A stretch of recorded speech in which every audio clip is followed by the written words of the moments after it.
Singer Maithili Thakur को लेकर एक बड़ी खबर सामने आई है। बिहार विधानसभा चुनाव को लेकर के बीजेपी उम्मीदवारों की दूसरी लिस्ट जारी की गई, जिसमें मैथिली ठाकुर पर बड़ा फैसला लिया गया है। मैथिली ठाकुर को अलीनगर सीट से टिकट मिला है। जी हां, बिहार विधानसभा चुनाव में मैथिली ठाकुर अब चुनाव लड़ेंगे भी।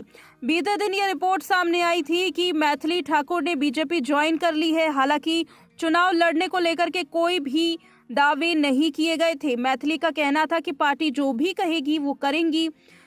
इसके अलावा अब ये रिपोर्ट सामने आई कि अलीनगर सीट से उन्हें टिकट मिली है। अलीनगर सीट से मैथिली ठाकुर लड़ेंगी चुनाव। चुनावी मैदान में अब फेमस सिंगर मैथिली ठाकुर नजर आ रही हैं। बेहद कम उम्र की नेता के रूप में अब पहचानी जाएंगी मैथिली ठाकुर। इस वक्त की बड़ी खबर, अलग अलग स्टेज शोज साथ ही राइजिंग स्टार से अपनी पहचान बनाने वाली मैथिली अब राजनीतिक जगत में भी अपनी पहचान बनाने के लिए तैयार हैं।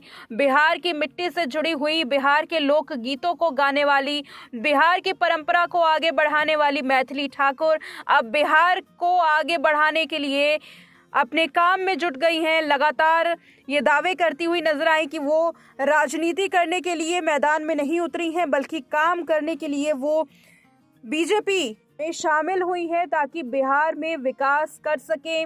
साथ ही मुख्यमंत्री नीतीश कुमार की भी तारीफ करती हुई नजर आई थी मैथिली ठाकुर। उनका कहना था कि प्रेरणा के रूप में है नीतीश कुमार। अब मैथिली किस तरह से बिहार विधानसभा चुनाव को लेकर के अपनी तैयारी करती हैं, साथ ही किस तरह से अब उन्हें देखा जाएगा एक सिंगर के रूप में। सालों से मैथिली ठाकुर को उनके फैंस देख रहे हैं, लेकिन एक नेता के रूप में मैथिली ठाकुर कितना ज़्यादा सफल हो पाती हैं, ये देखना काफ़ी ज़्यादा दिलचस्प है। म्यूज़िक इंडस्ट्री से लेकर के अब राजनीति के मैदान में कूदने वाली मैथिली बिहार विधानसभा चुनाव में किस तरह से भारतीय जनता पार्टी के लिए तुर्क का इक्का साबित होंगी। इस वक्त की बड़ी खबर, मैथिली ठाकुर को मिला है बिहार विधानसभा चुनाव में अलीनगर सीट से टिकट।